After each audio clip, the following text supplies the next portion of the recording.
1, 2, 3, 4.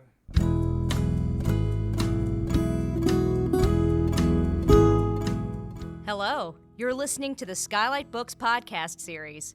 We are a general interest independent bookstore located in the Los Feliz neighborhood of Los Angeles, California. This year, because of the coronavirus pandemic, we've had to close our store and cancel in-person events. But Skylight is your neighborhood bookstore, and we are finding ways to create community even while we're far apart. In the coming weeks, we'll be putting out lots of new audio content to help you discover new books, connect with authors, and check in with your favorite booksellers. To learn more about how you can help keep Skylight alive, please visit our website at skylightbooks.com or check out our social media accounts on Twitter and Instagram. You can subscribe to the podcast on Podbean, iTunes, and Spotify. Thank you for listening and enjoy.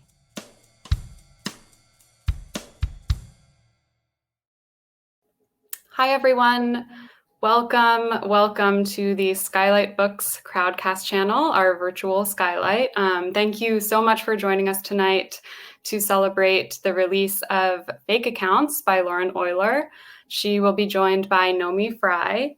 My name is Hallie. I'm a bookseller at Skylight Books. For those of you who don't know us, we are a general bookstore serving the Los Angeles neighborhoods of Hollywood, Los Feliz, Silver Lake, Echo Park, and downtown.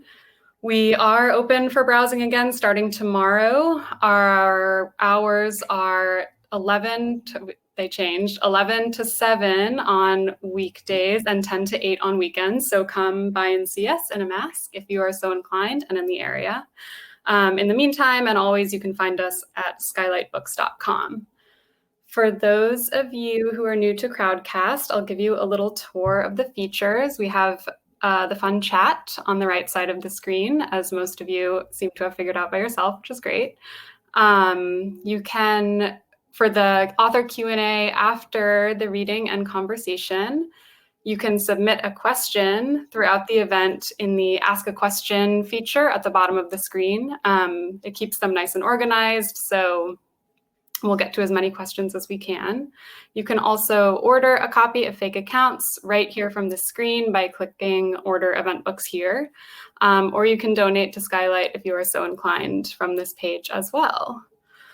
Without further ado, our author, Lauren Oyler's essays on books and culture have appeared in The New Yorker, The New York Times Magazine, London Review of Books, The Guardian, New York Magazine's The Cut, The New Republic, Book Forum, and elsewhere. Born and raised in West Virginia, she now divides her time between New York and Berlin. Naomi Fry is a staff writer at The New Yorker, where she writes about popular culture, books, and art. Please join me in welcoming them to the stage. Hey, I can hear you all clapping.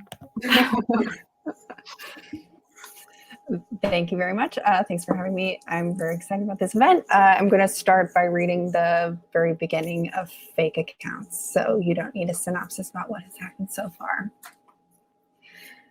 Consensus was the world was ending, or would begin to end soon, if not by exponential environmental catastrophe, then by some combination of nuclear war, the American two-party system, patriarchy, white supremacy, gentrification, globalization, data breaches, and social media. People looked sad on the subway, in the bars. Decisions were questioned, opinions rearranged. The same grave epiphany was dragged around everywhere. We were transitioning from an only retrospectively easy past to an inarguably more difficult future. We were, it could no longer be denied, unstoppably bad. Although the death of any hope for humanity was surely decades in the making, the result of many intersecting systems described forbiddingly well, it was only that short period between the election of a new president and his holding up a hand to swear to serve the people's interests that made clear what had happened, that we were too late. I didn't believe all this necessarily, though as the news got worse and more bizarre, I wavered. I've always been drawn to pragmatism, just not exactly a natural at it. And my brain says, calm down. My heart says, also weirdly calmly, a paradoxical comfort can be found in drama. It was and still is my official position, if you were to ask me at a party or something, that the popular turn to fatalism could be attributed to self-aggrandizement and an ignorance of history, history being characterized by the population's quickness to declare apocalypse finally imminent, despite its permanently delayed arrival. We don't want to die, but we also don't want to do anything challenging, such as what living requires. So the volubility with which certain doom was discussed made a tedious kind of sense. The end of the world would let us have our cake and eat it too. We would have no choice but to die, our potential conveniently unrealizable due to our collapse. Until such time, the idea that everything was totally pointless now was seductive, particularly as a mantra you could take advantage of when it suited you and abandon when life actually started to feel alarming. I myself was soon using it to indulge some of my naughtier impulses, by which I mean that in the first hours of a morning in early January, when the sky was still dark and the government still inevitably hurtling, I decided to snoop through my boyfriend's phone while he was asleep. I'd never really had the urge to go through another person's things before. After a few disappointing experiences with high school boyfriends' instant message histories, I'd learned that poking around the byproducts of other people's thoughts usually yielded the mundane, the predictable, and the unattractive. Even with men I respected intellectually, I never found myself caring enough to breach their trust. Before Felix, my boyfriends exuded the wholesome, loving, deep-down reliability of hot dads on television shows, despite being, as far as I knew, not hot, nor dads, nor on television. Another way of putting this is that before Felix, I had good taste. But over the year and a half we'd been together, Felix had revealed himself to be completely unrevealing, insisting over and over as I baited and nagged and implored him to tell me his innermost hopes, fears, and childhood-formed biases, either that there was nothing to tell, or, conflictingly, that he had already told me everything and it wasn't his fault if I didn't remember. It was humiliating and typical, and per the usual narrative, I assumed he was hiding something, probably other women. And that's all I have. Yay. And I think Naomi's muted. There she's. There I am. There you are. Hi, Lauren. Hi, how's it going? It's good. I'm really excited to be here to talk to you about your great book. And I'm also really excited that neither of us is doing Sober January anymore. Mm-hmm. So yes. Yeah, we're able to, we're able to indulge a little bit.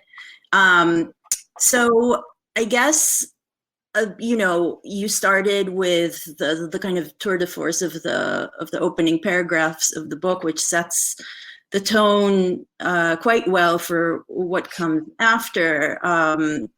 And it made me think, I mean, I was thinking about this anyway. I did prepare some questions in advance, but okay. it does dovetail with this. When I was reading the book, I was wondering to myself what your hopes were in terms of emphasizing, the book is about a social landscape in a lot of ways, a social landscape that is mostly the internet, but then also, people you meet mostly in Berlin, and kind of the core of the book and the way they behave and the way the protagonist looks at the way they behave. But the characters are often, if not interchangeable, then don't come into prominence. They're there and then they move on, much like a Twitter feed or an Instagram feed. And then of course you have the protagonist and her kind of internal monologue and her reactions to the world. And I was wondering if, when you were writing the book, if you had a sense at all of your position, whether you wanted in the book to emphasize a consciousness, kind of a singular consciousness, or if you were more interested in kind of laying out a playing field. Yeah, I mean, I think when I was editing it, someone was like, well, do you want to depict a milieu or do you want to depict a person? And I was like, well, I don't know. I never really thought about it. But I think something that while I was working on it that I started thinking about more, and I think that's because a lot of the conversations we on the internet, but also in the media, I think the internet conversations sort of filter throughout the world in various ways, was a real crisis about what the individual and is supposed to be in the world that is so obviously collective and obviously linked in this sort of overwhelming way. So I think by like focusing in on her consciousness or her perspective. I don't know if consciousness is quite right, just because she is clearly sort of speaking to the audience. So she's like doing a performance, a very intimate performance, but I think probably she's very much aware that she's talking to you.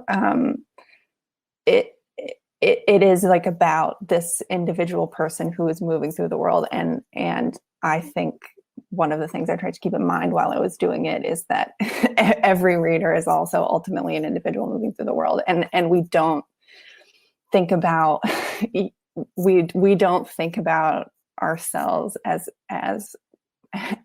part of a group as often as maybe we would like to say that we do, right? Yeah. So I don't know if that answers the question, but no, it does. And I have a follow-up, which is just kind of expanding the question a little bit. So your point about how when people are reading the book, you're aware of it, that people don't think of themselves as just another, kind of soldier in the world of the internet, but as a full individual. And I was wondering if you were, how interested were you in the idea of creating a depth of character? Or another way to put this would be to ask, what are your thoughts about realism, maybe? Or you don't have to say this is a huge question, but I'm sure you have some thoughts about that, because in some ways the book is postmodern. Yeah, I think in the sense of the trickery that it plays and so on, and in other ways it is traditional, and in the sense of the first person narrator and so on, that goes through a plot. So yeah, I think in terms of developing a character, so throughout the book she's sort of resistant to like ideas about character that have evolved in this kind of in our culture, right, through various ways. I think most people assume that they come from the internet. They actually probably have a lot longer history, but like she's in all these social situations where people have these really sort of simplistic ideas about character, and they always want to know, like, where are you from, what's your background, like how can I psychoanalyze you in a very sort of basic way. And I think she's super resistant to that. So you never really learn very many details about her. You get these sort of like hints throughout the book, but you never really hear like, what are your, why are you like this? Like, who are your parents? Like, what's your, originating story? But instead, I hope that you can make a lot of like, you can interpret a character out of her, because she's like talking to you really intensely throughout the whole thing. And I think in terms of realism, is that realistically how we derive a character out of people? Yes, I think so. I think when we're on social media, even though people are constantly like engaged in this project of personal branding, people don't even say personal branding anymore, but it's still personal branding. You can deduce a character through other means, right? By things that they do that they're not necessarily fully in control of, right? And I was very interested in that. And I was very interested in like the way that I would watch people interact with each other on social media and interact with me, and then sort of do things that you can tell that they think that certain people aren't watching them, even though, of course, anyone could be watching them at any time. And what does that sort of say about their character? So I guess to the question of realism, I think I'm very like invested in it and invested in mimesis, I guess, in a way. Yeah. But to be realistic now, I think you have to have these layers of interpretation, because everything that we're doing in our lives is so involved with interpretation, right? Like nobody trusts anyone. Nobody trusts the media that they're reading. Even people who are super media savvy and like have subscriptions to the New York Times, like have developed this way of reading the news and reading social media that is not basic at all. And so I think that the self-consciousness, if you're going to be realistic in depicting someone of this milieu and this sort of social scene or whatever, you have to have that like recursive element in there, or there's something missing. Right. Do you think it's, I don't remember who I was texting with today, but we were talking about, that expression in like a yoga class, like, we're going to take this off the mat. Like, you should take this off the mat, like when you're like, oh, this whatever, like serenity or whatever else that you have imbued yourself with after doing this class. It's like life is the mat is a mirror for life, right? Yes. And it's, would it be accurate to say that for you, the mat is the internet, right? Because a lot of the interactions in the book happen off the internet. It's not, a lot of it happens on the internet, obviously, and the central plot point involves the internet deeply. But then, of course, you have a lot of engagements that are person to person, whether it's, the dates the protagonist goes on, her relationship with Felix when it's off the internet, her relationship with her roommate, with the woman she babysits for, et cetera, et cetera. So similarly to like, the question of like, can we detach from capitalism? Like, is this a no exit type of situation? Is that your sense about the centrality of the internet in our lives? Or is that too pessimistic? Like, are there hatches of escape? Because surely, like when you describe the way people engage with each other, it rings true to me. And I think you do like an amazing job about, when you talk about Twitter, like the character of Helen of Troy, that like, which I was like, oh, I think I know who you're talking about actually in real life. We should talk about this after, but the ability to interpret the most minute moves of people on the internet and what they're trying to hide and not, as you said, but then that is different than my relationship to my husband. Right. For instance. Well, or and I think my child or whatever. But this is not to be offensive, but are your relationships with your husband and your child real is not the correct adjective to they're not more real than your relationship that you have with me, which is like we talk on the internet quite a lot and I've met in person a few times. Yeah, they're equally real. Your relationship with your husband and child, I hope, are just better, right? Like the difference is quality. You rarely see each other. And I think that the narrator in the book is like trapped in all of her relationships have this like real tenuous quality, and they're all very real. And I think there's this tendency to say like, oh, it's not real, but it is, and that's what's sort of devastating about it. Do I think that there's no exit? I think that you can like, I don't know, I will steal, I think someone said this in a review or somewhere, which they just quoted Hotel California appropriately for Skylight. You can check out, but you can never leave, right? I think increasingly the things that happen on the internet sort of end up in politics. They end up in, all journalists are on Twitter, they're writing op-eds or they're doing reporting on Twitter. In our sort of lowly field of cultural criticism, you see people all the time being like, do you have any references that I can use? And you can, if you're addicted to Twitter, as I am, you can watch people like produce things that end up in the quote unquote real world. So I don't think that if you're just like, okay, I'm throwing my phone away, I'm getting a flip phone and I'm not going to do it anymore, your life probably will be improved. I totally support you. I would like to do it too. But I think a lot of my attraction to it comes from the fact that like it's still happening. That's still a thing. And this, if this is happening on your computer right now, all you have to do is go there. And that is a very sort of depressing and alienating and overwhelming. I actually want to ask you, I do recall that for a certain time period, you were off Twitter. Mm-hmm. How was that? It was fun. It was like dry January, as we've discussed, which is like, it did not change my life nearly as much as I wanted it to. And maybe it's because I was still, like looking at it and stuff, but I was off it for like 5 months. One hand, I think I did probably have more time to do things.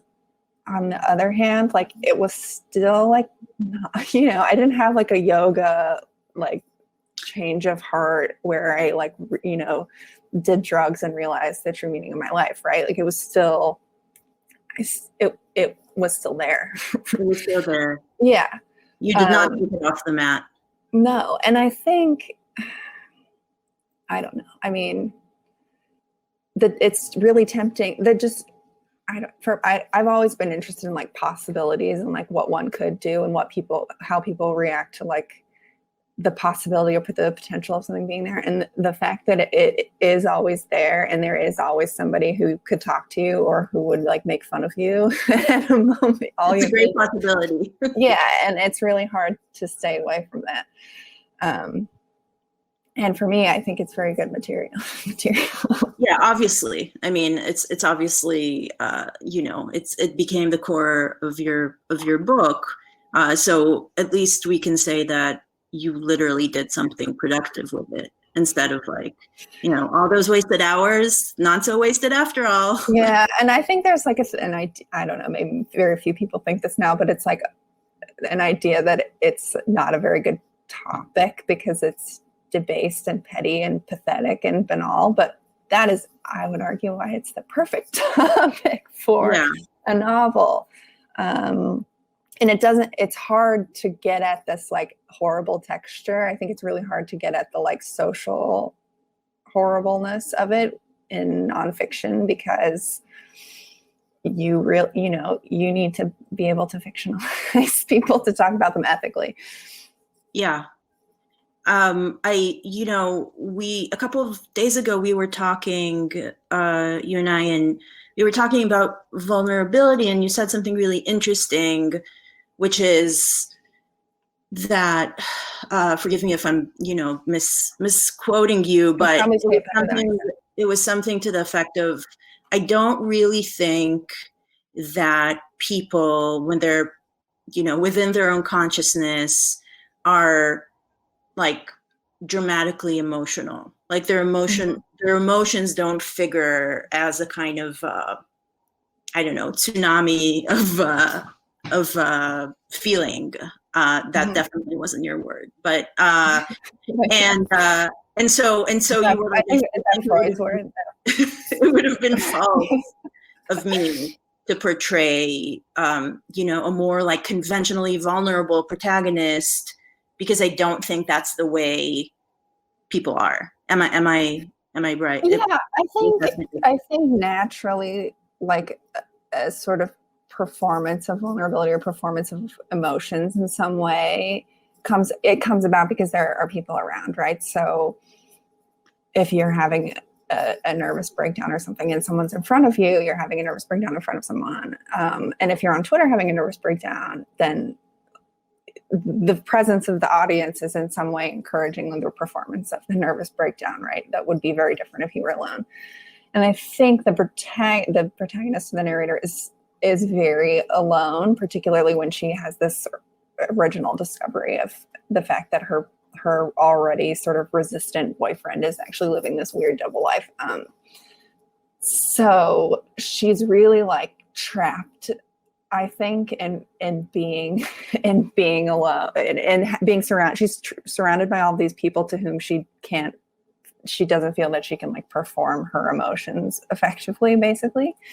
And after something happens, they're always like, you need to talk to us about it and also go to therapy, right? Like they're always telling her that she needs to go to therapy and like process her emotions or whatever. And she's like, I don't want to have this like fake, this dialogue that you guys clearly have in your head about what vulnerability is and what emotions are supposed to look like.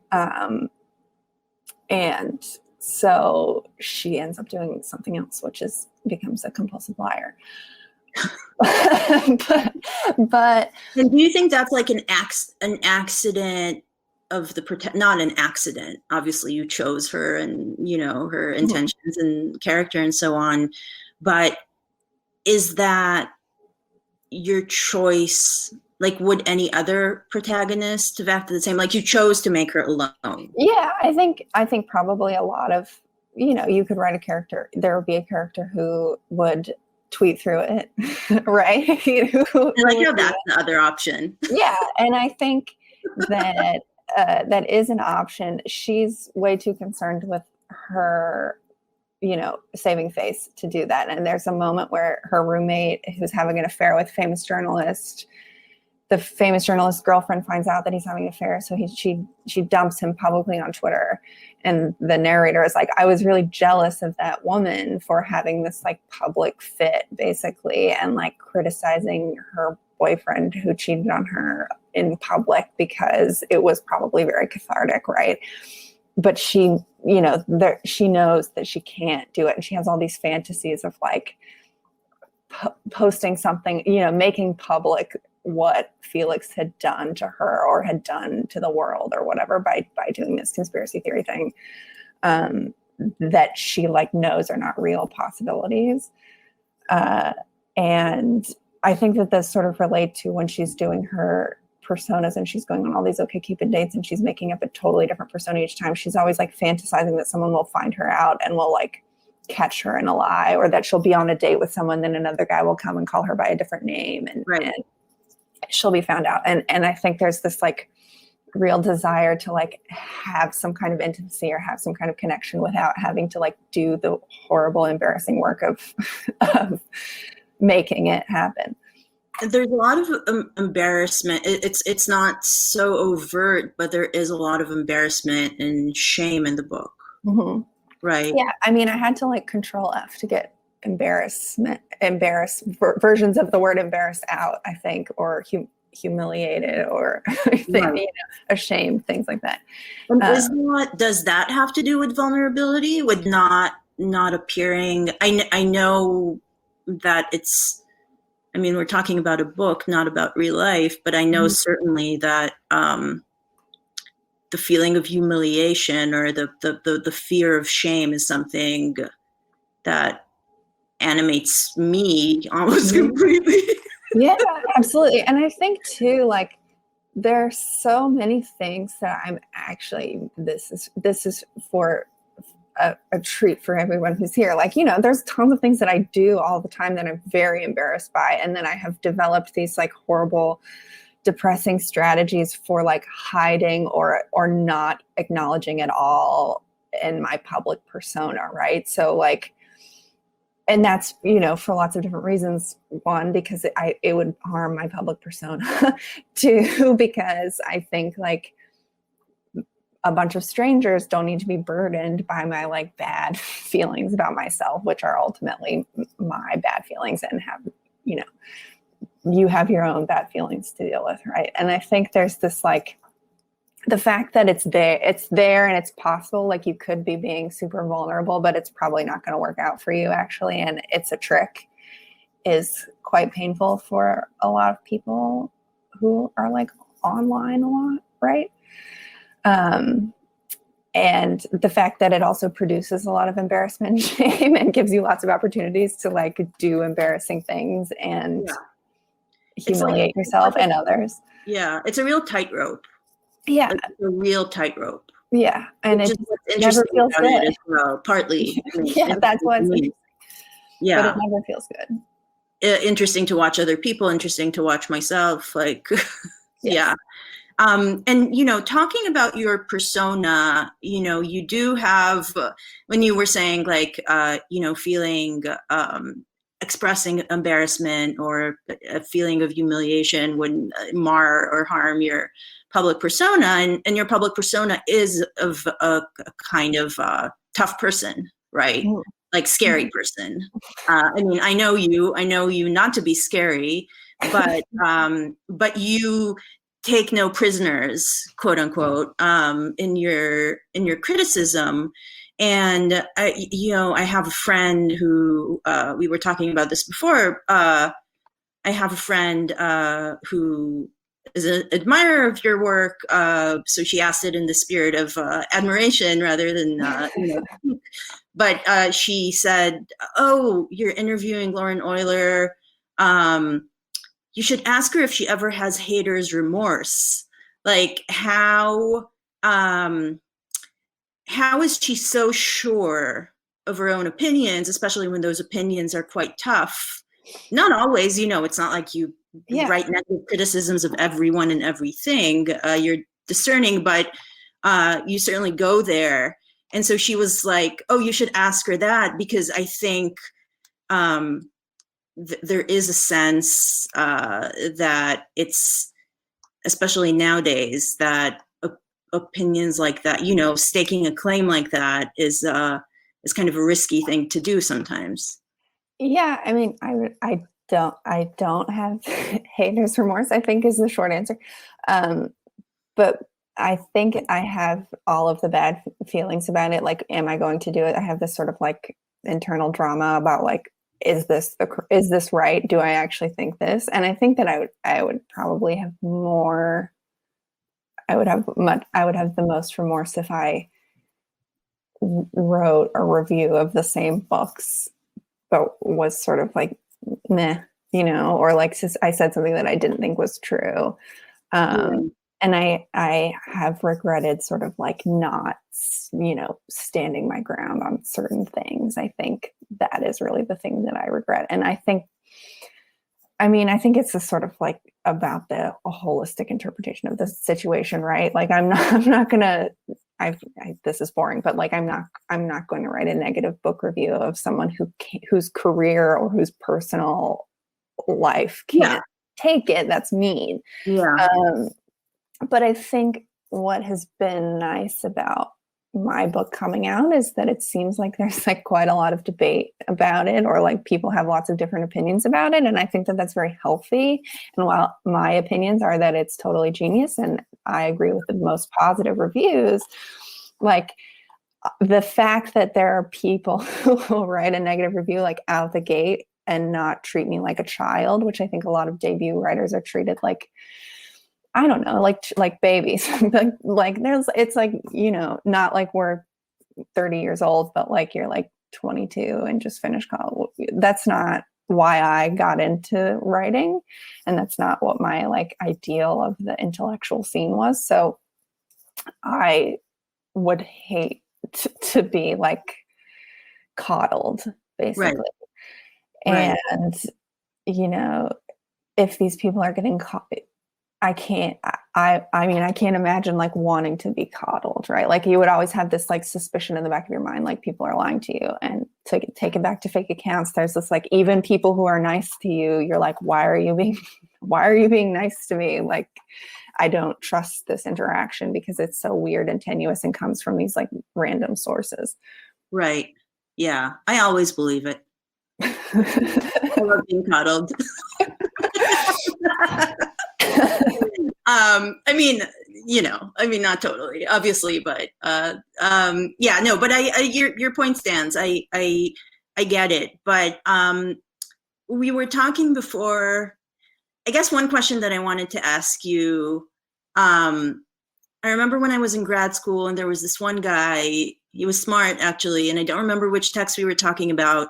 It was like a romantic poetry class or something, and he kept saying like, but what's the positive here? By which he meant like in this poem, whatever it was, like Wordsworth or something. He didn't mean like what's optimistic about it or what's like good in the world or something. He meant like, okay, like the way I did it is like we hate so many things, and I think you and I both hate a lot of things as well. What do we love? Like what do we prize? And how, you know, for you, was this expressed in the book, if at all? Yeah, I mean, I see her as like a little tiny bit hopeful, and I think that that's the difference between her and Felix in the end, which is to say that it increasingly becomes clear that they're quite similar, and she's attracted to him because they're quite similar, and she understands him quite well, and she understands his reaction to the situation and to the political and cultural situation, and like almost envies it in some way. And I think that her sort of negativity is about like processing through all the possibilities. So she's like very willing to do the things that she hates or to try the things that she hates. She goes to the Women's March, even though she's like, this is not going to be good. The fragment section of the book where she's like, I hate fragments, the very trendy novel style. I'm going to write in fragments for 40 pages.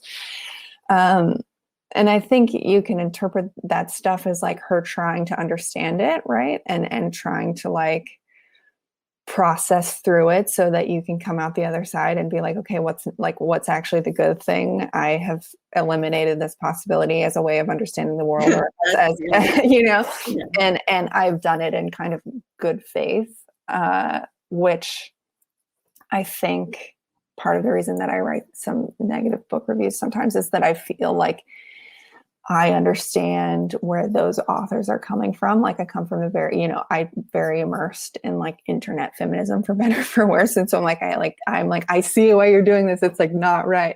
And people, to their credit, like there aren't that many people who can like do both, I guess, right? Because most people who care about whatever lofty ideals we care about don't bother themselves with pop mainstream stuff. And are there still lofty ideals? Like, would you say that in the book there is, like, you know, in terms of politics, like when you go to when the character goes to the you can say I never know how to describe what I'm talking about. But when the character goes to the Women's March, you know, there is a some sense, and, you know, and kind of asides she makes about, you know, very limited about her own upbringing, and, you know, that she cares about questions of class, you know, that she finds that a more maybe helpful rubric to analyze the world, rather than, you know, the kind of like mainstream feminism that you see in the March. But apart from that, like you mentioned lofty ideals, so I'm just interested in that. Yeah, I mean, I was thinking more very pretentious, like literary lofty ideals, like like I don't know, art and beauty and truth and things like that. I actually agree with that. Like if I were to be asked when I was reading the book, the question that I asked you, what is the positive? I would say that it's things that matter to me beyond the book as well, but it's what I always look for, which is you know, discernment. You know, discernment, classification, a certain kind of realism that makes and I always get depressed. Like it's like the things that I connect with most are extremely negative, but they seem very like real or true, right? Like because they're discerning and because they're able to classify things in an appropriate way, and to do this kind of work that is often dismissed or poo-pooed as like, I don't know, pretentious or whatever, right? And I think that pretension is real. There are lots of pretentious people who are extremely obnoxious, but I don't think like a lot of those, none of those things is inherently pretentious, right? And it's this like constant frustration or struggle when you're like operating in a non-ivory tower space in whatever way that you are, whether you're on the internet or whatever, and trying to like determine what is the correct thing you should be paying attention to, and what do you want to pay attention to, and what does it mean that you want to pay attention to that, and you know, the reality that we live in is this. It seems impossible to be nostalgic about it in the future, right? I bet we'll be able to somehow, because what's coming is who knows. Yes. Another thing I wanted to ask you about is this thing that you've talked about, the kind of the main character of Twitter, right? Where like the tide of Twitter shifts, you know, and expands around like one topic or one person that's being made fun of, or one person that's being like idealized, or, and I wanted you to talk a little bit about that and why that's interesting to you. And do you feel now with the book, has it been weird to you? I mean, you have been a main character of Twitter several times, I would say. And but now with the book, it's kind of another wave of this. Yeah, I mean, I think structurally, what's interesting about the term main character of Twitter is that it suggests that people are reading it like a book, right? Which I think that they are in some ways, and you're sort of constructing like narrative threads throughout. So if I'm like gossiping about people or like paying attention to people over time, I'm more able to discern their subtweets and sort of interpret them in a way that perhaps they don't intend, or perhaps they do intend. And in terms of my being the main character of Twitter, I think I don't know. I don't know if other people feel this way as well, but I feel like there ends up being this like hole where you are and you're like, I certainly don't want to like overstate my importance. And I understand that my importance is extremely circumscribed to these people. I don't like it when people that I know personally or that hypothetically have interviewed me then say mean things about me. That I find like quite rude and ridiculous, but for better or for worse, I find it very fascinating that they would do it. So there's always this like weird, what? Seems like bad form. Well, I'm just like, I just remember very distinctly quite early on when I started working for Vice that I learned that you could search your link for the article that you'd written or whatever, and you could see who'd linked it.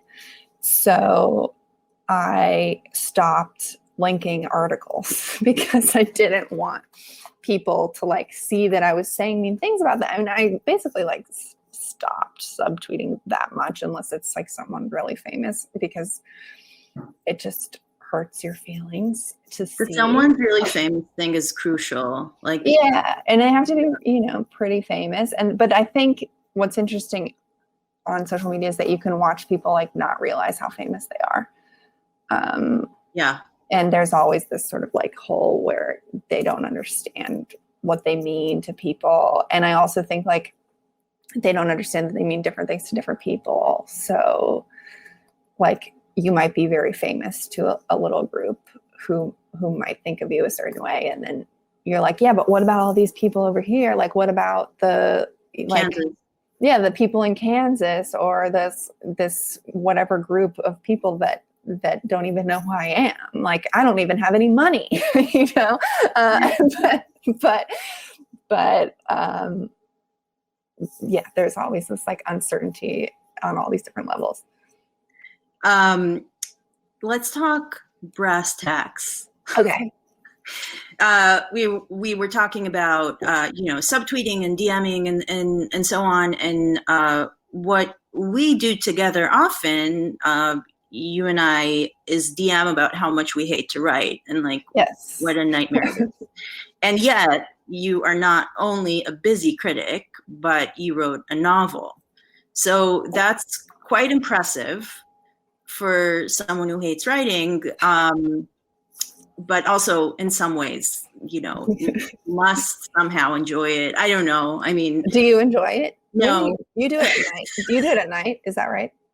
Sorry? You do it at night? It seems like sometimes I see you doing it at night. Not so much lately. Okay. Not so much lately. It depends. If I have a deadline, I will, but not as a rule. I used to. I feel like the first year I was at the New Yorker, I did that a whole lot more because I was so terrified. So two questions. First of all, how did you make yourself do it? And second of all, did you have some sort of mechanism to separate the work of writing criticism from the work of writing fiction? If at all, like, how did you sort of do it in tandem or not? Yeah, I think that the difference for me is not criticism or the novel, as you can probably tell if you read the novel, but like magazines versus I can do whatever I want and you don't have to tell me what to do. I don't have to be worried about you like rejecting it in some way, which is both very helpful to me as someone who like I'm really bad with deadlines and I really dread writing, as you know, but like if there's an external force demanding that I do it, eventually I will do it. And I think that does help me, and having to do that also makes you like less precious about your stuff. But then because of that, when I started working on the novel, it was like, this is what I want to do. this is what I want, and even when it was sort of terrible, it was still like, this is what you wanted to do, so you have to keep doing it. But it wasn't like a breeze. And I also don't have one of these really nice, like, I wake up at 6 and have a coffee and read the paper, and then I work for 2 hours. I have no idea when I write or how it happens. I think when I was just finished college and I moved to Berlin, I would write really regularly, and I would write like in the morning, and I would do all sorts of like short story kind of experimental like poetry, like all sorts of things. But now I'm hardened. I don't do that anymore. What I would like to have is a reading schedule. The people online who over the winter were like, look at all the books I've read, and my book list and stuff made me feel like they were really effective in their campaign to make people feel bad. I know, me too. And you know what I did actually? I decided with the new year, as apart from Sober January, I was like, I'm gonna write a list of the books that I've read. And now the shame of that is in the back of my mind when I don't read enough, whether fiction or nonfiction, but it has to be a book. And there's really nothing better than reading a book. The other day I was, I'm not going to say which website I was on, but I was scrolling my phone and I was reading the headlines, and it's on an overtly trashy website. It's on the Daily Mail, which I adore, but it's like a fine website. I was scrolling it, and I was reading the headlines aloud to my husband. And I said, everything is so fucking stupid. And it wasn't even especially stupid, It is stupid. And I'm sure some of the things that were in it were totally good even, but just the combination of like everything together just like struck me as like, what a stupid world. I had like a Lauren Oyler moment. Oh, fuck. Yeah. And I said, and then I was like, I guess that's why people read novels. I was like, oh, so I guess, that's why it makes me feel better and not like a piece of fucking trash, to actually like read, whether it's a contemporary novel or if it's, I'm reading something older.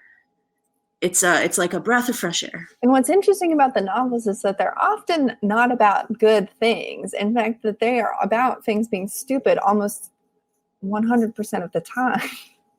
Yet they make it good. Yeah, I mean, they can make it good, and it's like there's a sense of refreshment and like a breadth of experience in it that seems. It sounds kind of conservative to say, but I'm more and more coming to believe that. Well, also like I at least am like, somebody finally understands. Like somebody is noticing this stuff, right? Like it's not.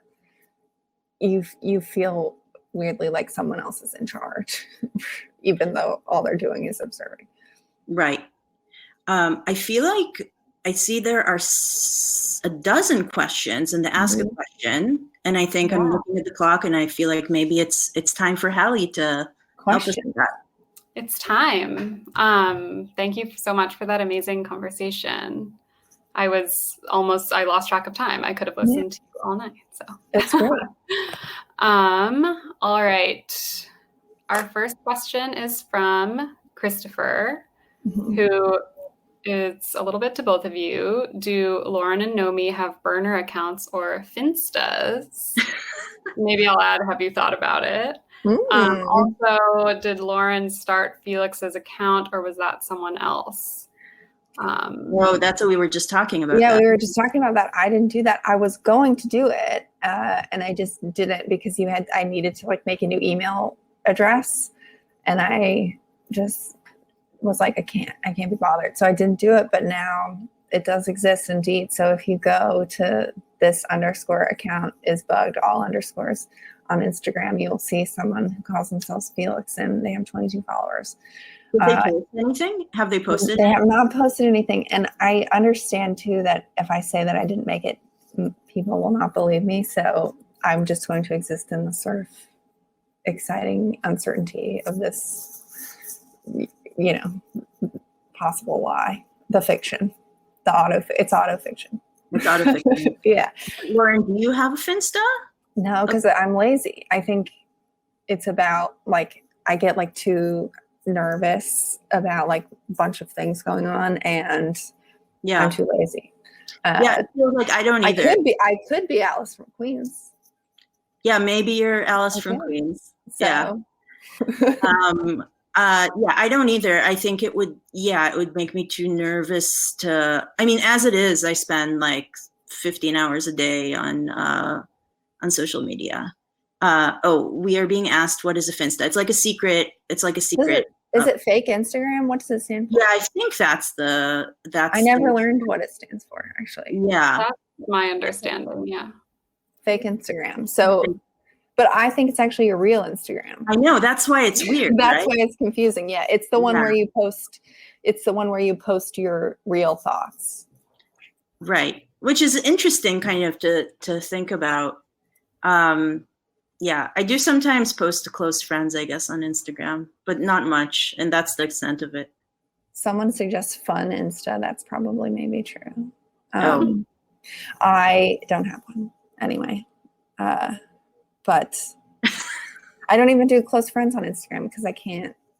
It's too much. It's a lot. I rarely do it. All right. Our next question is from Kelsey. What about the novel as a form were you drawn to, and would you consider fake accounts traditional in ways, and why? What about yes, I would consider it traditional in ways, and then it does have a plot, I think, and it does have a sort of there is this kind of character arc, even if it's a negative one. And I think too that there's a lot of like her development as a character is you do participate in it in a certain way. And I think what's the first part of the question was what about the novel do I like? I first of all like that it's fictional. And I think too, because it's fictional, it has a lot of there's a lot more freedom in it that you just don't have with nonfiction. And maybe working with constraints is useful sometimes, but the novel can be really anything. I think you can like put long tracts of criticism in there in the mind of the character that you're working with, and that is very interesting. So basically, I think that that's really what I like about it, and it's sad to me that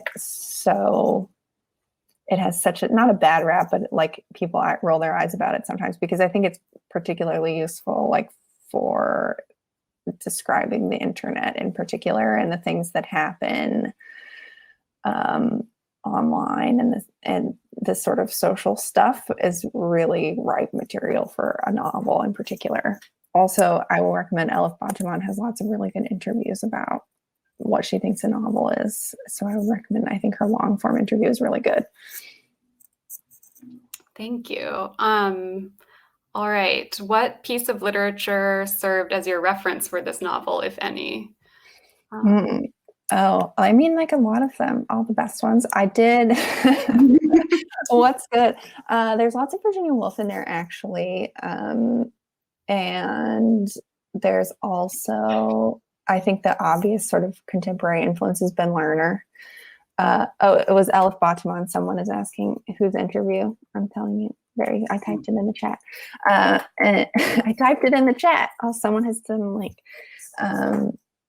So in terms of I think like contemporary influence, I think the most obvious person has been Lerner. I think that we have a lot of things, and I reference Leaving the Atocha Station in the book too.